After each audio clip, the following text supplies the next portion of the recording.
आज की इस वीडियो में हम जन्माष्टमी से जुड़े कुछ प्रश्न और उत्तर ले रहे हैं। कुछ भक्तों के मन में कुछ प्रश्न हैं। वैसे तो मैंने जन्माष्टमी के लिए एक पूरा वीडियो बनाया है जिसमें सुबह से लेकर रात तक हमें कैसे पूजा करनी है, क्या क्या करना है, सारी विधि उसमें मैंने बताई है। फिर भी उसके बाद भी कुछ प्रश्न हैं जो भक्तों के मन में हैं, उनका उत्तर हम इस वीडियो में जानेंगे। तो चलिए वीडियो को शुरू कर लेते हैं।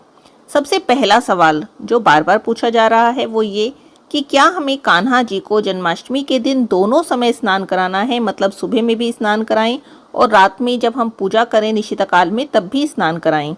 तो देखिए, रात में तो स्नान कराना ही कराना है, लेकिन सुबह में भी कान्हा जी को स्नान कराया जाता है। रात में तो कान्हा जी को पंचामृत से स्नान कराते ही हैं, ये तो आपको कराना ही कराना है। लेकिन सुबह में कान्हा जी को कैसे स्नान कराना है ये आपकी श्रद्धा के ऊपर है। आप चाहें तो सुबह में भी कान्हा जी को पंचामृत से स्नान कराएं, चाहे तो केवल साधारण जल से स्नान कराएं। ये पूरी तरह से आपके ऊपर है, लेकिन स्नान कराया जाता है। जैसे हम कान्हा जी की डेली पूजा करते हैं उसी तरह से कान्हा जी की पूजा भी की जाती है। बस फर्क सिर्फ इतना है कि जो लोग जन्माष्टमी के दिन ही कान्हा जी अपने घर में ला रहे हैं उनके कान्हा जी की अभी प्राण प्रतिष्ठा तो नहीं हुई है, तो इसीलिए वो सुबह की ना ही सुबह के समय स्नान कराते हैं और ना ही सुबह के समय की पूजा कर पाते हैं, क्योंकि पहले तो वो सारा दिन प्राण प्रतिष्ठा करेंगे। तो वे अपने कान्हा जी के सबसे पहली बार दर्शन ही रात की पूजा के समय करते हैं, तो उसी समय उन्हें स्नान कराते हैं और उसी समय उन्हें नई ड्रेस भी पहनाते हैं। अब ड्रेस से संबंधित भी प्रश्न आता है कि क्या दोनों समय नई ड्रेस पहनाई जाए। तो देखिए, ये भी आपके ऊपर बात है। वैसे तो कान्हा जी को जन्माष्टमी के दिन जब भी आप ड्रेस पहनाएं तो नई ड्रेस ही पहनाई जाती है, सुबह के समय भी और शाम के समय भी। लेकिन अगर किसी कारण से आपके पास दो नई ड्रेस नहीं है तो आप रात के समय नई ड्रेस पहनाएं, सुबह के समय पहले से जो आपके पास ड्रेसेस हैं उनमें से पहना लें।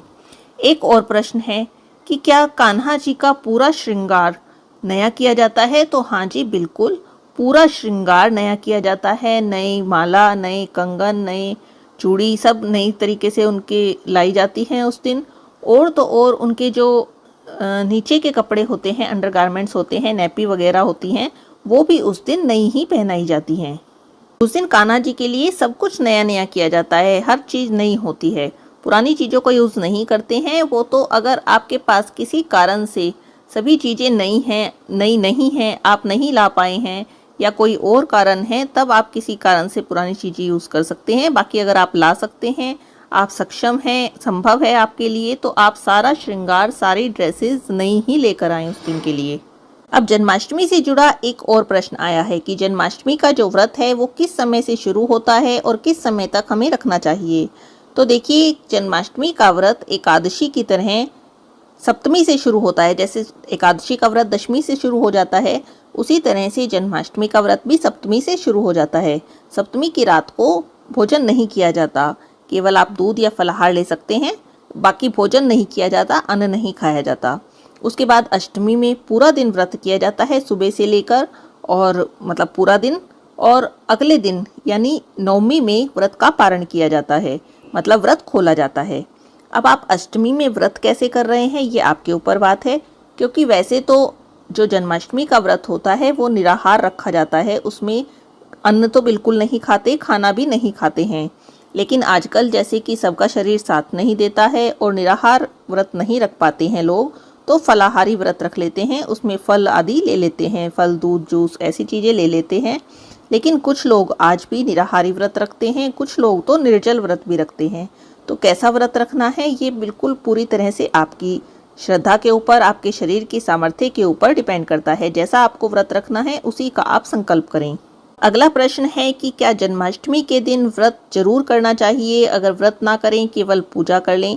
तो देखिए, वैसे तो ये आपकी श्रद्धा के ऊपर बात है। अगर आपका शरीर साथ नहीं देगा तो आप केवल पूजा भी कर सकते हैं, लेकिन जन्माष्टमी का व्रत सबसे बड़ा माना जाता है, इसी व्रत राज कहा जाता है, यानी सब व्रतों का राजा। इस दिन का व्रत करने से सभी एकादशियों का फल मिलता है। 1 करोड़ आप व्रत रखते हैं तब जाकर उनका फल एक जन्माष्टमी का व्रत अगर आप विधि पूर्वक पूरे प्रेम भाव से रख लेते हैं तो 1 करोड़ व्रत रखने जितना पुण्य आपको एक जन्माष्टमी का व्रत रखने से मिलता है। जन्माष्टमी के दिन कान्हा जी को अभिषेक करने का, उन्हें स्नान कराने का, उन्हें झूला झुलाने का इतना पुण्य है कि आप सोच भी नहीं सकते। ऐसा माना जाता है कि जन्माष्टमी के दिन जो कान्हा जी को केवल झूला झुला देता है, पालने में जब कान्हा जी बिठाते हैं तो उसके बाद केवल उन्हें झूला झुला देता है, तो उसके सारे कष्ट भगवान हर लेते हैं और उसके खुशियों को, उसके जीवन को खुशियों से भर देते हैं। जैसा आनंद झूले पर बैठकर कान्हा जी को आता है, वैसा ही आनंद आपके जीवन में वो भर देते हैं। अब बात झूले की आई है तो मुझे झूले से जुड़ा भी एक प्रश्न याद आ गया कि हमें कान्हा जी को झूले पर सुबह के समय बैठाना है या शाम के समय बैठाना है। तो देखिए, इसका उत्तर भी वही है। जिनके यहाँ पहले से कान्हा जी हैं वो सुबह की पूजा के बाद कान्हा जी को झूले पर बैठा सकते हैं, लेकिन जो कान्हा जी की प्राण प्रतिष्ठा कर रहे हैं जन्माष्टमी के दिन, वो रात की पूजा के बाद ही बैठाएंगे। अब ये यहाँ पर एक प्रश्न और आता है कि झूले पर कब तक बिठाना है, कितने दिनों तक बिठाना है। तो देखिए, कान्हा जी को जन्माष्टमी से लेकर छठी के दिन तक झूले पर बिठाया जाता है।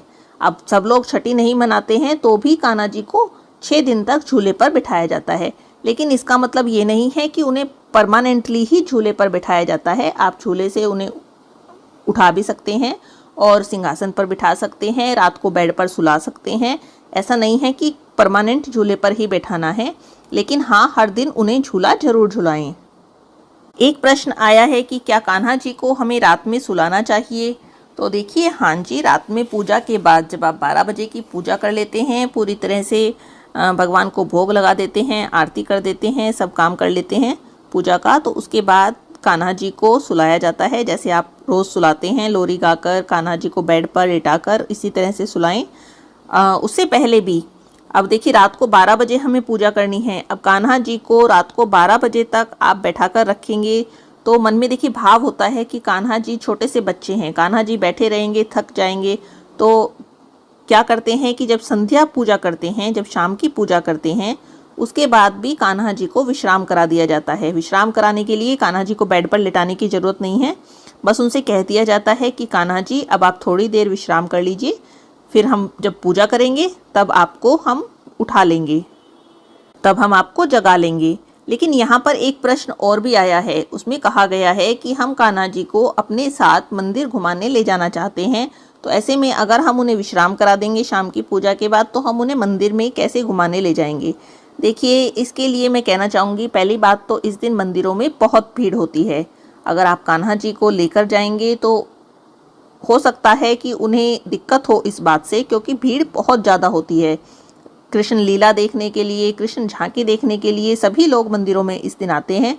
तो आप ऐसा करें कि आप कृष्ण लीला देखने जाएं, कान्हा जी को ना ले जाएं। ये तो मेरी सलाह है, बाकी आपकी इच्छा है।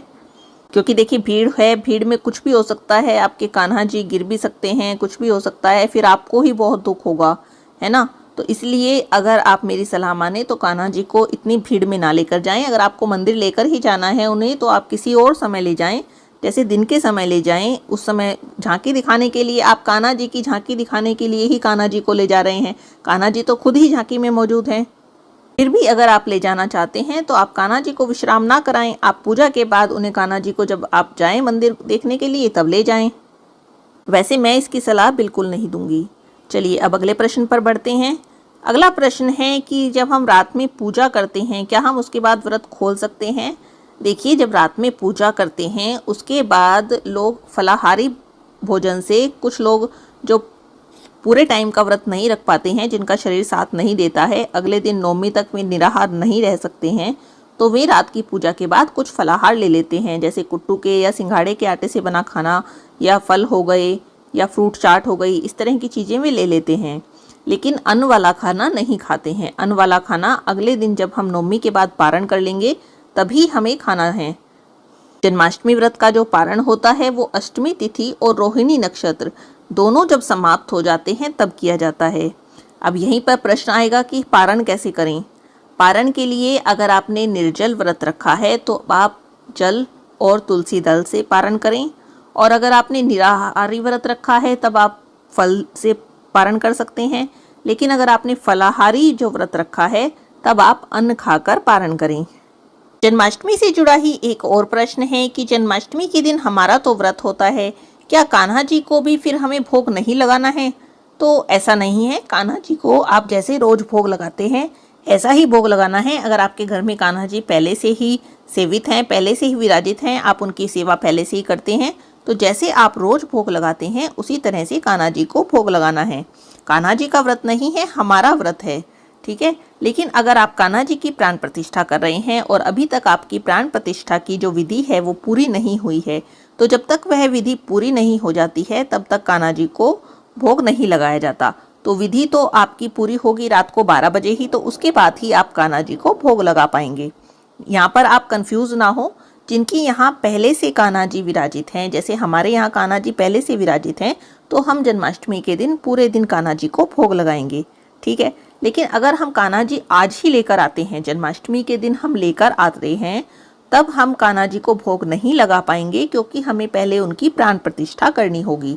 अब प्राण प्रतिष्ठा जब हम करेंगे सारा दिन में, तो फिर हम जो कान्हा जी हैं उनका चेहरा पहली बार हम उनके दर्शन जब पहली बार करेंगे वो रात को 12 बजे ही करेंगे। जिस समय कृष्ण जन्म का उत्सव होगा उसी समय हम कान्हा जी का जो है जन्म कराएंगे, उन्हें उनका दर्शन करेंगे, तो उसके बाद ही हम कान्हा जी को भोग लगा पाएंगे। इसीलिए कभी भी मतलब एक दूसरे की बात सुनकर कि हाँ हम तो भोग नहीं लगा रहे हैं या हम भोग लगा रहे हैं, इस तरह की बातों में कंफ्यूज नहीं होना चाहिए। समझना चाहिए कि हमारे यहाँ ये विधि किस तरीके से हो रही है।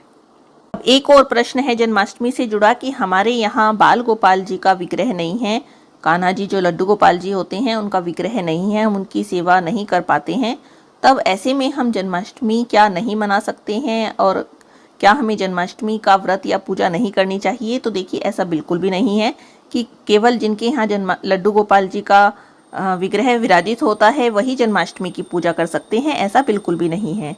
कान्हा जी का कोई चित्र हो, कोई फोटो हो, कोई कैलेंडर भी हो अगर आपके पास, तो भी आप जन्माष्टमी का व्रत कर सकते हैं। और अगर नहीं है तो आप मार्केट से जाकर, अभी जन्माष्टमी में कुछ समय है, तब आप कान्हा जी का कोई चित्र या फोटो ला सकते हैं और उनके आगे आप जन्माष्टमी की पूजा कर सकते हैं। कान्हा जी तो मन में प्रकट हो जाते हैं, प्रेम भाव को देखते हैं और मन में प्रकट हो जाते हैं।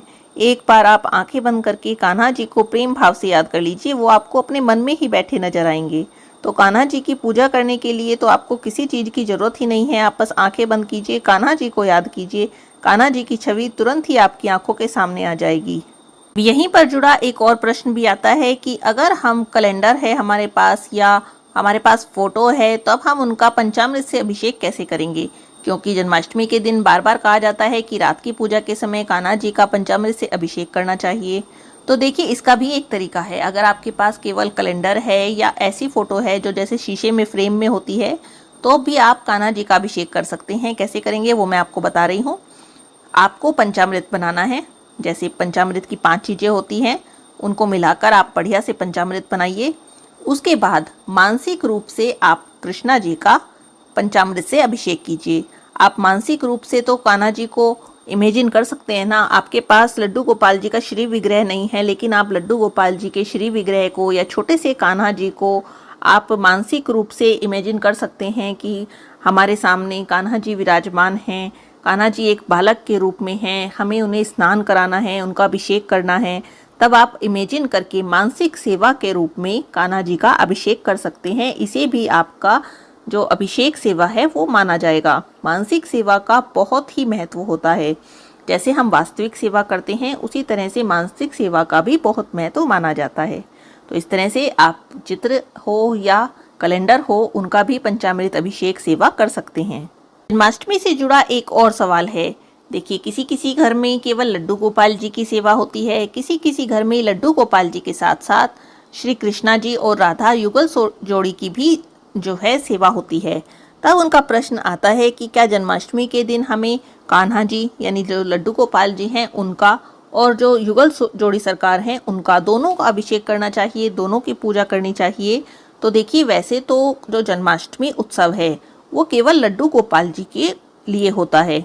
लड्डू गोपाल जी बालक रूप में हैं और इस दिन बालक का जन्म हुआ है, जन्मोत्सव मना रहे हैं हम, तो ये केवल लड्डू गोपाल जी के लिए होता है। लेकिन अगर आपके घर में युगल सरकार की सेवा है तो आपके ऊपर आपके मन का भाव है कि आप उनकी सेवा भी इसी तरह से करना चाहते हैं या उनकी आप जैसे डेली सेवा करते हैं केवल उसी तरह से करना चाहते हैं। लेकिन हाँ देखिए, आप जब सुबह की सेवा करेंगे उनकी आप जैसे डेली पूजा करते हैं वो तो आपको उस दिन करनी ही करनी है।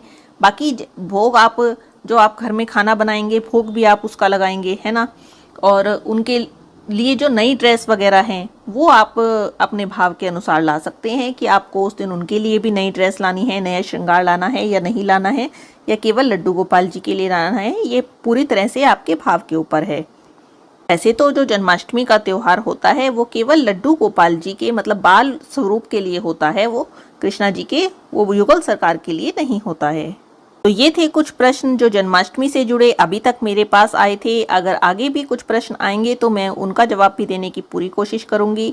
मुझे लगता है कि जिसने ये प्रश्न किए थे उन सबको अपना जवाब जो है मिल गया होगा, सभी संतुष्ट होंगे। लेकिन अगर किसी के मन में फिर से कोई सवाल है तो वो मुझे कमेंट बॉक्स में पूछ सकता है। मैं दोबारा से कोई वीडियो बनाकर या कमेंट में ही उनका जवाब देने की पूरी कोशिश करूंगी। आज की इस वीडियो में बस इतना ही। प्रेम से कहते रहिए जय जय श्री राधे।